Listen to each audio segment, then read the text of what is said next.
Hi నమస్తే అందరికి. మొత్తం ఫుల్ వీడియోస్ చూడండి, ప్రతి ఒక్కరికి అర్థమవుతుంది. ఈ వీడియో చూస్తే ఎంత చదువుకున్నాము అనేది ముఖ్యం కాదు, ఎంత సంస్కారం తెలుసుకున్నాం అనేది ప్రతి ఒక్కరికి ముఖ్యం. చదువుకున్న వాళ్ళు ఈ సమాజంలో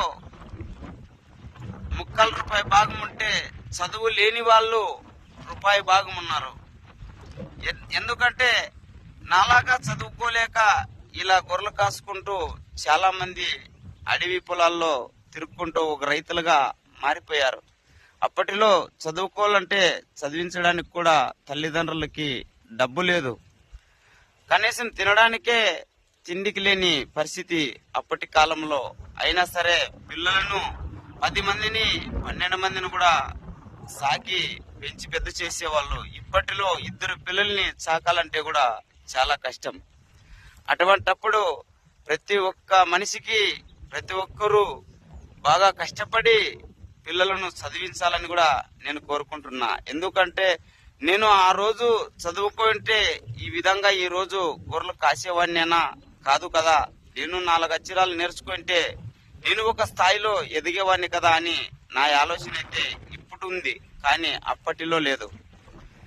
అందుకోసం ఇప్పుడు చదువుతున్న ప్రతి ఒక్క పిల్లలు కూడా బాగా సక్రమంగా చదువుకొని ఏదో ఒక స్థాయిలో నిలబడాలని కూడా ప్రతి ఒక్క తల్లిదండ్రి మనసులో అనేది ఉంటుంది. వాళ్ళ కోసం ఎంత కష్టపడినా, కూలి నేలపై అయినా డబ్బు కష్టపడి సంపాదించి బాగా చదువుకోవాలనే కోరికే తల్లిదండ్రులలో ఉన్నది. చదివించాలి కూడా అని కూడా నేను చెప్తున్నా. ఎందుకంటే ఇప్పుడున్న పిల్లలు ఈ పనులు చేయలేరు మిత్రమా. ఇప్పుడున్న పిల్లలు ఈ పనులు చేయలేరు. కాబట్టి వాళ్ళకి మన కష్టం మన పిల్లలకు రాకూడదని నేనైతే కోరుకుంటున్నా.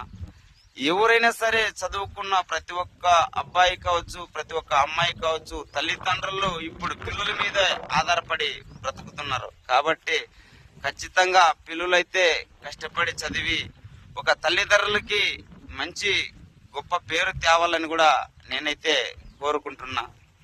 అందరికీ హాయ్. మరి ముఖ్యమైనది తెలుసుకోవాల్సినది సంస్కారం తెలుసుకోండి. ప్రతి ఒక్క మనిషి చదువు ఉండల్లా, చదువు లేకపోయినా పర్లా, చదువు ఉన్నా పర్లా. చదువుకున్న వాళ్ళే సంస్కారం తెలుసుకోవాలనేది ఏం లేదు. చదువు లేని వాళ్ళు కూడా ముఖ్యమైనది సంస్కారం తెలుసుకోవాలి మిత్రమా.